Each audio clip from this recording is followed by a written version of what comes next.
Live যাচ্ছে। তো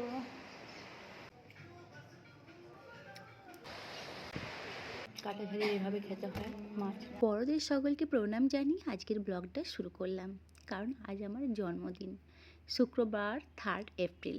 খুব এক্সাইটেড ছিলাম বেশ কদিন ধরেই যে আমার জন্মদিন আসছে।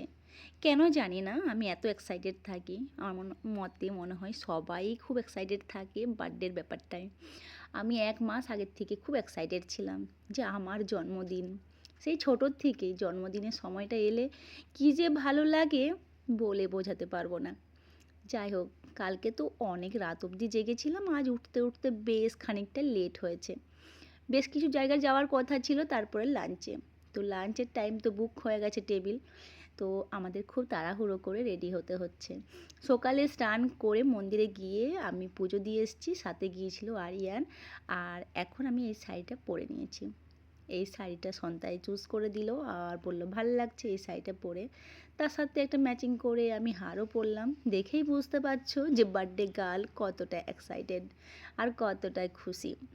বাচ্চা হয়ে গেছে, একদম যেন বেবি গার্ল। যাই হোক, এখন বেরিয়ে পড়লাম, কারণ 1:30টার সময় বুকিং আছে, তাড়াতাড়ি তো পৌঁছতে হবে। তো জুতোটা ঠিকঠাক করে পরতে পারি না, জুতোটা খুব লাগছে। তো সন্তাইকে বললাম একটু জুতোটা ঠিক করে দেবে। তো সন্তাই এই জুতোটা যখনই পরি ওর হেল্প আমার কিন্তু লাগেই লাগে। যাই হোক, সন্তাই লাস্টে রাজি হয়ে এই জুতোটা পরিয়ে দিচ্ছে, কারণ এই হিলটা এতটাই বেশি যে আমি একা একা পরে উঠতে পারি না। এটা মুচি থেকে নিয়েছিলাম, আর আমার খুব একটা পরা হয়নি। এই নিয়ে হাতে গোনা হয়তো দুবার মতো পরলাম। একবার গুরুগ্রামে সাইবার হাবসে গিয়েছিলাম, আর আজকে পরলাম। তাছাড়া এই জুতোটা পরাই হয়নি। 3-4 বছর আগেই কিনেছিলাম, কিন্তু পরা হয়নি। আর রেডি হয়ে এখন আমরা বেরিয়ে পড়লাম। সন্তাই বলল যাবে নাকি সেই জায়গাগুলো। আমি বললাম না না, চলো আগে লাঞ্চ করে নিই, না হলে ওটা আর হবে না। যখন আমার মেকআপ হয়ে গেছে, সন্তাই বললো কটার সময় বুক করবো। আমার 1:30টার সময়, বাট শাড়ি পরতে এত লেট হয়ে গেল, তো অনেকটাই লেট হয়ে গেল। তো চলো আমরা এখন যাব ওখানে লাঞ্চের ওখানে প্রথমে, তারপরে কোথায় যাব তোমাদের সাথে শেয়ার করব। সারাদিন আজকে আমার বার্থডেতে কি করছি না করছি। আর সন্ধ্যায় একটু ঘিয়ে দিই। এই হলো সন্ধ্যায় সেজেছে, ও জাস্ট একটা শার্ট আর প্যান্ট পরেছে। আর এখানে আরিয়ানকে তো, আর এই হলাম আমি। আমার একটু কাল করার খুব ইচ্ছে ছিল এই শাড়িটার সাথে, বাট আমার কালের ওই জিনিসটাই নেই, তার জন্য আমি কাল করতে পারলাম না। বাট এবার ঠিক করেছি ওটা কিনবো। কাছের থেকে তোমাদেরকে মেকআপটা দেখাই যে আমার দুপুরের মেকআপটা শাড়ির সাথে কেমন হয়েছে, প্লিজ আমাকে জানাও। আর এই তোমাদের সাথে গল্প করতে করতে পৌঁছে গেলাম আমি এখন এখানে। আর এখানে লাঞ্চ করব। আর রাতের ভিউটা অসাধারণ হতো, আমি বুঝতেই পারছি, কিন্তু যেহেতু আমাদের দুপুরে বুক আছে, আমাদের রাতে বুক আছে অন্য কোথাও, তো সেখানে যেতে হবে আমরা রাত্রেবেলায়। তো আজ সারাদিন আমি মস্তি করব আর অনেক আনন্দ করব, খুব এক্সাইটেড দুপুরের জন্য, লাঞ্চের জন্য। আর তো বিষয়টা ভীষণ সুন্দর। এটা রাত্রেবেলায় হলে আরও ভালোভাবে বোঝা যেত। পুরো অনেকটা জায়গা জুড়ে যতগুলো আছে, অনেকটা জায়গা জুড়ে প্রত্যেকটা জায়গায়। আর এই দেখো, এগুলো ভীষণ সুন্দর। রাতের দিকে হলে লাইট টাইট যখন জ্বলতো তখন বেশ সুন্দর লাগতো। বেশ সুন্দর, এখানে থাকাও যায়, উপরে থাকার ব্যবস্থা আছে। তো এই জায়গাগুলোতে আমার খুব পছন্দ হয়েছে, কিন্তু যেহেতু আমরা দুপুরে এসেছি, রাতে অন্য কিছু প্ল্যান আছে, তো সেটা তো এখন হবে না, এখন তো প্রচণ্ড রোদ্দুর। মানে পাঞ্জাবি মেন ডিশ ওদের, নর্থ ইন্ডিয়ান, খুবই টেস্ট। খেয়ে দেখো। আজকে আমরা দুপুরের মেনুতে এটা রেখেছি চিকেন, মাছ, মাটন সব কিছু। তো সন্তাই বলছে হেভি টেস্টি, তো আমি খেয়ে দেখি যে কীরকম। সত্যি অসাধারণ খেতে ছিল। তারপরেই চলে এসছে, আমি যেহেতু মাছ খুব ভালোবাসি, তো এই জন্য মাছ, পমফ্রেট মাছ চলে এসছে। তো মাছটা হচ্ছে সন্তাই, আমি পুরোটা একা খাবো, সন্তাই মাছ খায় না, যেহেতু আরিয়ানও এটা খাবে না, খুব স্পাইসি আছে। তো এখন মাছটা ট্রাই করব, আর ট্রাই করে তোমাদেরকে জানাচ্ছি যে মাছটার টেস্টটা কীরকম। জীবনে অনেক মাছ খেয়েছি, কিন্তু এরকম স্পুন দিয়ে কাটা ছাড়িয়ে মাছ খাইনি, মানে হাত দিয়ে কাটা ছাড়িয়ে মাছ খেয়েছি। আমার সন্তাই আমাকে শেখাচ্ছে যে কীভাবে কাটা ছাড়িয়ে স্পুন দিয়ে মাছ খেতে হয়। বলো কীভাবে খেতে হয়। বলছি তো, একটাই কন্টিনিউ শিখিয়ে যাচ্ছে, আর আমার হচ্ছে হাত দাও, হাত দিয়ে কাটা ছাড়িয়ে ছাড়িয়ে খাবো। এখানে আরিয়ান তো খাচ্ছেই না। কাঁটা বেরিয়ে গেল। কাঁটা ছাড়াতে হয় মাছের থেকে স্পুন দিয়ে। এটা কি জিনিস? এটা কি জিনিস?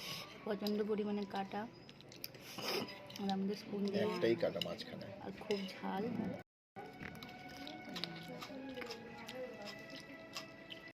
বেশি হলে ভালো হতো নাকটা। ভাই থাকতে পারছি না এই ঝালে। এটা খা, ঝাল কেটে যাবে। তারপরে যেটা এসেছিল সেটা হলো আমাদের মেন কোর্স, মানে আমরা যেটা খাওয়ার জন্য গিয়েছিলাম। মানে আমি চাইছিলাম যে আমার বার্থডের দিনে আমি একটু প্লেন ভাত আর মাংসের ঝোল খাবো, আর তার সাথে 5 রকম এরকম ভাজা থাকবে। তো যাই হোক মাছটা খেয়েছি, তার আগে চিকেনটা খেলাম, মানে সব মিলিয়ে ভালো ছিল। এবার চলে এসছে মাটনের সাথে প্লেন ভাত নিয়েছি এখানে।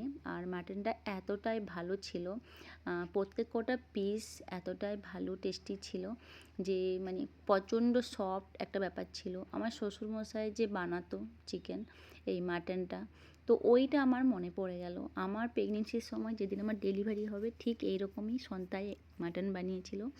আমরা এখানে রেস্টুরেন্টে মানে বাবার রান্নার মতন মাটন খাচ্ছি সবসময়। কী হলো, একটা ভিডিও করছি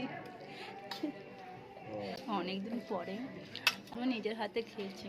বাট এইবারে হচ্ছে যে প্লেন ভাতের সাথে মাটন, জাস্ট অসাধারণ। লাঞ্চ ছাড়া মানে এই ছাড়া লাঞ্চ অসম্পূর্ণ।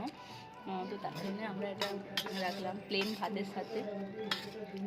আর বাবাকে খুব মিস করছি। বাবা তোমার হাতের মাটনের মতোই পুরো খেতে, খুব টেস্টি, খুব টেস্টি। ওদেরকে বলা হয়েছিল যেন মাংসটা ভালো হয়, সফট হয়, আর স্পাইসিটা একটু কম হয়, কিন্তু স্পাইসিটা সেইভাবে ছিল না, সফট ছিল। মাংসটা এতটাই ভালো দিয়েছিল যে আমাদের তো 3 জনের খেয়ে পেট ভরেই গিয়েছিল, আর তার সাথে এত সুন্দর ছিল যে মুখে লেগে থাকার মতো। ভজহরি মান্নাতে কলকাতায় খেয়েছিলাম সেই রকম। তার সাথে তোমাদেরকে আমি একটু পুরোটা ঘুরে দেখাই যে কীরকম ওরা ডেকোরেট করেছে।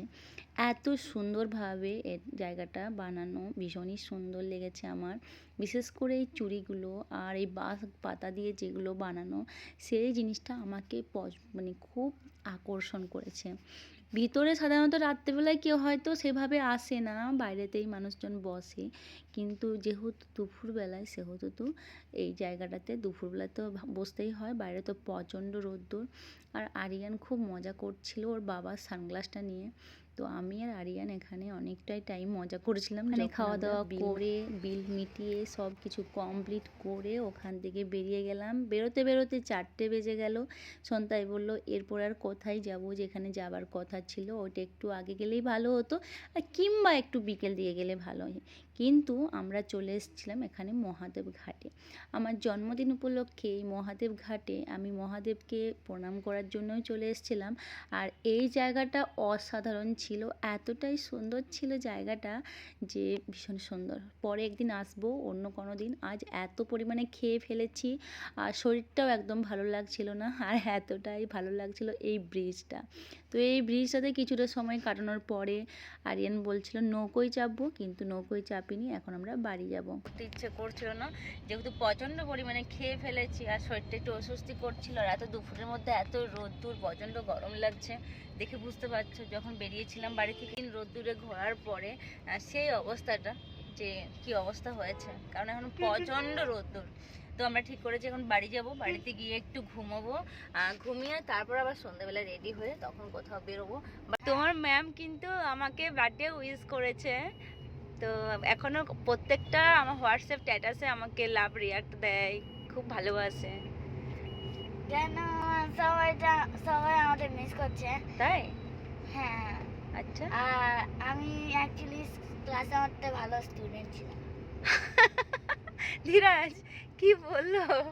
ও খুব ভালো স্টুডেন্ট ছিল, ও খুব দুষ্টু ছিল, ও খুব এখানে খাওয়া মানে কালকে তো হনুমানজির পুজো হয়েছে, তাই এখানে খাওয়া দাওয়ার ব্যাপার চলছে। তো আরিয়ান খুব ভালো স্টুডেন্ট ছিল বলে ওর ম্যাম আমাকে হ্যাপি বার্থডে উইশ করছে, আর প্রত্যেকটা ব্যাপারে লাভ রিয়াক্ট দেয়, ভালোবাসে। কোথায় পালিয়ে গেলি এদিকে আয়। তাই? হ্যাঁ আচ্ছা তুই তো আমাকে বার্থডে উইশ করলি না, সে কালকে রাতেই করেছিলি একবার, আজকে তো সকালে উঠে করলি না হাম্পি খেয়ে। একবারই করতে হবে birthday wish। একবার করতে হয়? হ্যাঁ। ওই সবসময় করতে হয় মাম্মামকে। তো আমার সবাই স্কুলে উঠতে বলছিল যে এটা আমি বার্থডে বয়। বার্থডে বয়, আমি বার্থডে গার্ল আজকে, তো এই জন্য আরিয়ান সারাদিন সব কথা শুনছে। আরিয়ান বলছে আজ মাম্মাম বার্থডে গার্ল, তার জন্য আরিয়ান সব কথা শুনছে, দুষ্টুমি করছে না। ও সবসময় খুব প্যাম্পার করছে আমাকে, আর আমার খুব ভালো লাগছে যে আমাকে দুজন মিলে খুব প্যাম্পার করছে। সকালে চুমকি ফোন করেছিল, বেশ ভালো লাগে না বার্থডের দিনে যখন সবাই মিলে প্যাম্পার করে। আমি নিজেকে খুব প্যাম্পার করি সেই দিনটা, নিজেকে খুব খেয়াল রাখি, ভালো নিজের পছন্দ মতো খাবার খাই। তো টাটা, দেখা হবে সন্ধেবেলায় বা